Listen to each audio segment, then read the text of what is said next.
Hi, I'm Kevin, And I'm Amanda. and we are serving up All that jam.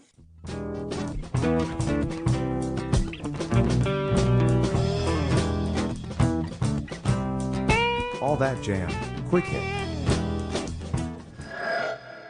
Jono Manson on Bootlegger with John Popper. How we doing? You had a huge year last year. We talked to you last April, I believe, and then That sounds right. I guess had Stars Enough to Guide Me. Was that just out at that Yeah, point? that came out at the end of March. So yes, I had just released that record.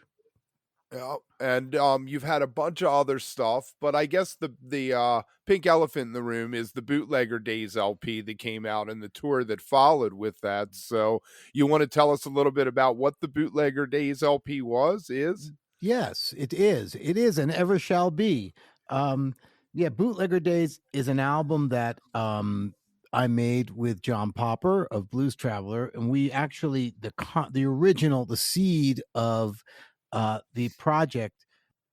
Yeah, the seed of the initial idea for the project came kind of during the height of the pandemic lockdown, and we John contacted me and said, "Hey, would you like to do another side project album with me? Because we did one back in 2011, the John Popper and the Dust Gray Troubadours album."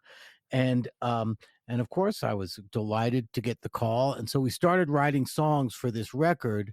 Um, and we decided kind of off the bat that we wanted it to be sort of not a blues album, but sort of, back to sort of roots, like roots blues, R&B kind of vibe, as the loose sort of musical framework.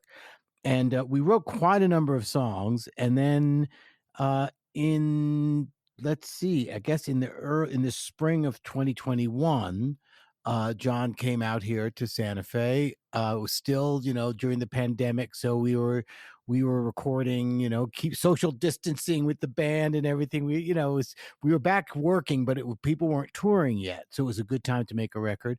And we recorded the record then, and then it sat in the can.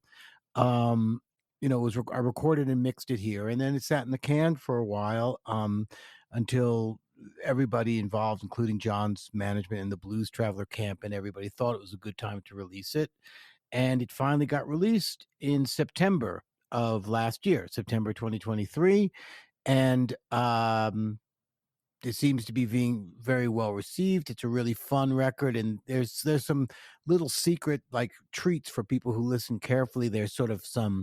There's a loose subtext that runs through the records. There are characters that reappear in different songs, and we didn't intend to do that originally, but when we started working on the tunes, I started realizing that there were some sort of recurring themes. And then after we sort of saw like a subconscious pattern starting to develop, we worked on it consciously, and there's a great band on the record. Jason Crosby's playing piano and violin.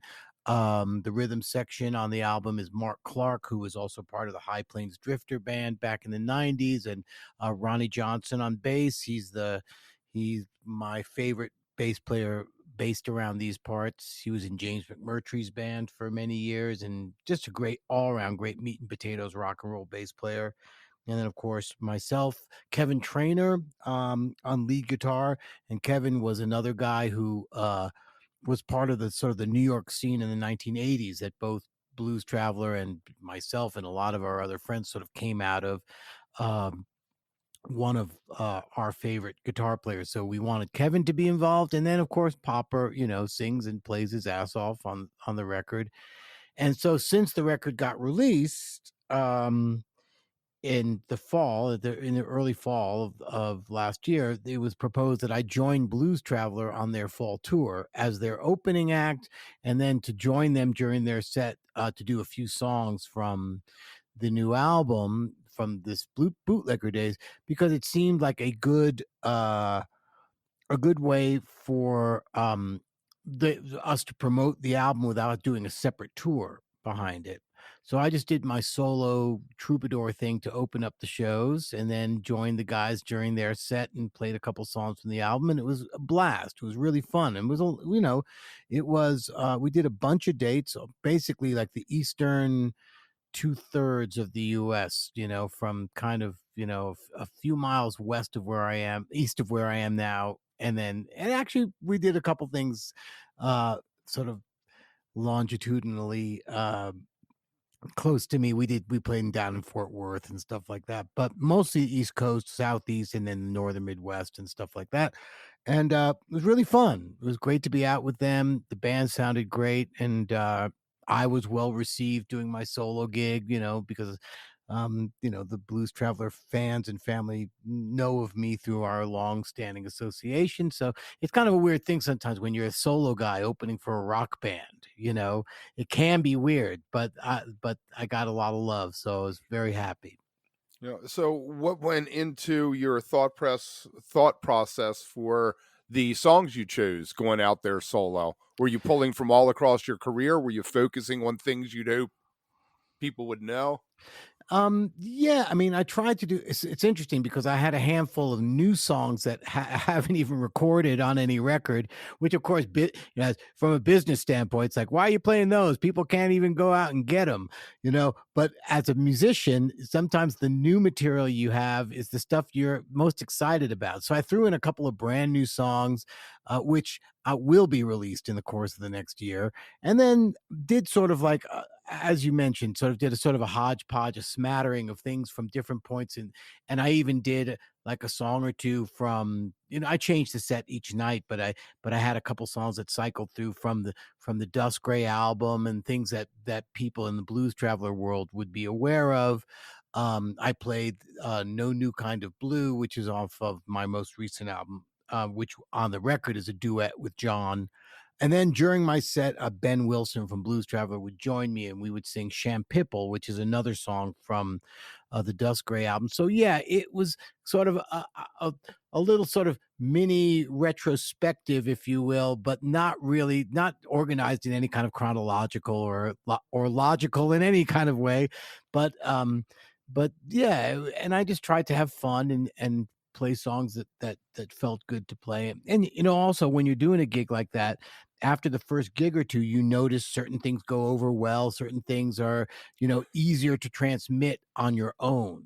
Some songs are more or less dependent on like having a band behind you and having some kind of, a larger production or arrangement. And so, something went over well, you make a mental note, like, that's a good one. That's a crowd pleaser, and I'll play it again. So stuff like that. Right. But when you hear glasses clinking, then Yeah, drop yeah, that one. yeah, yeah. I mean, we were playing some nice venues. It was early enough in the season that we did a couple outdoor amphitheaters, and then small, mid-sized theaters, and some club venues, and but they were all really good. And Blues Well Traveler, received. Very yeah, well received it was a too. good. It was, and then on nights off from the Blues Traveler run, I was doing solo gigs of my own in clubs and venues, and I've spent a little time back east in my old stomping grounds, played a few gigs back there, and got to catch up with a lot of old friends and fans. So it was really good for me, And I haven't been touring that much these past few years, mostly been concentrating on work here. So it was good. It was really good for me, also for my head, to get out of the studio and kind of get out in the world and be on the road for a good stretch, because it kind of it was good to reset. Mm-hmm. Definitely. Your process with writing with Popper, has it changed over time, or do you guys just fall into the same thing?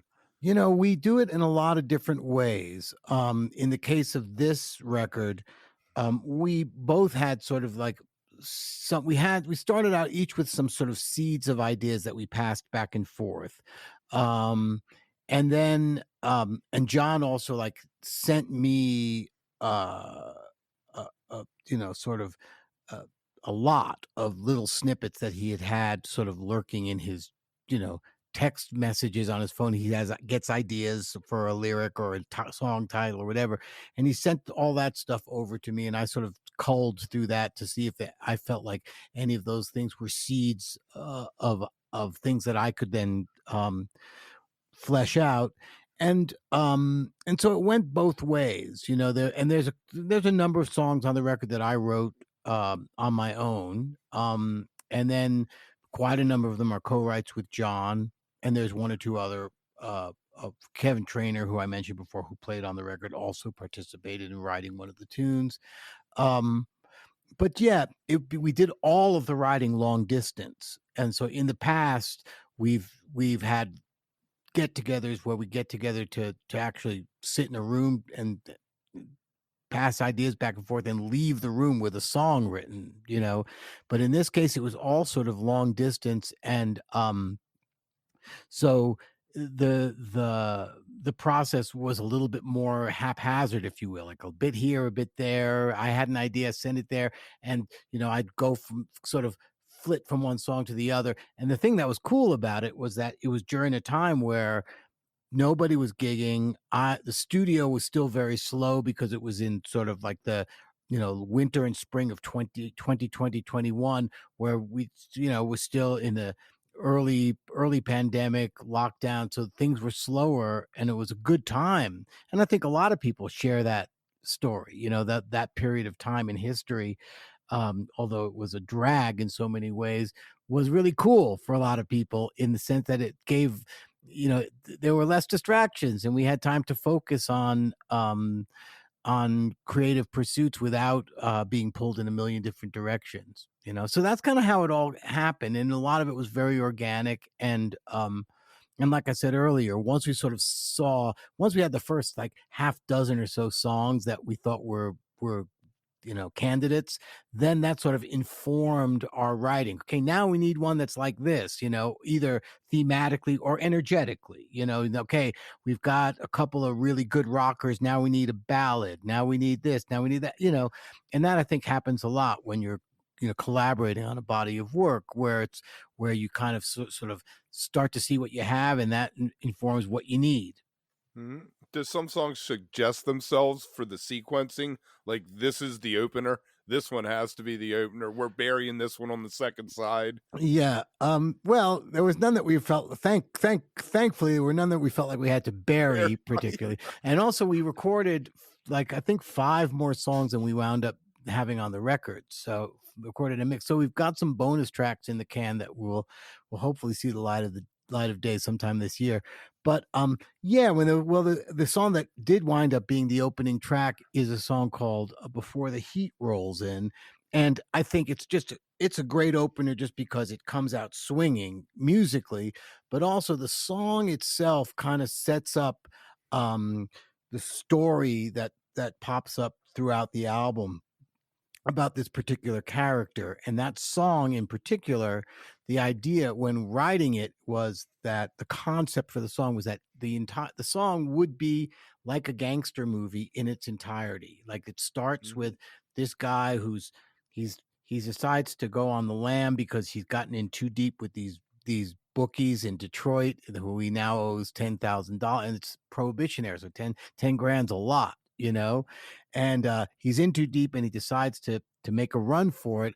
And you know, I kind of like when working on the lyric for the song, I sort of was imagining like, do you ever see like Public Enemy with, you know, the John Dillinger movie with Johnny Depp playing John Dillinger, you know, that kind of vibe where it's like, you know, the Model A Fords and the or whatever the cars were at that time, you know, the old gangster mobiles. And I'm not hip to my automotive. Oh yeah, you know.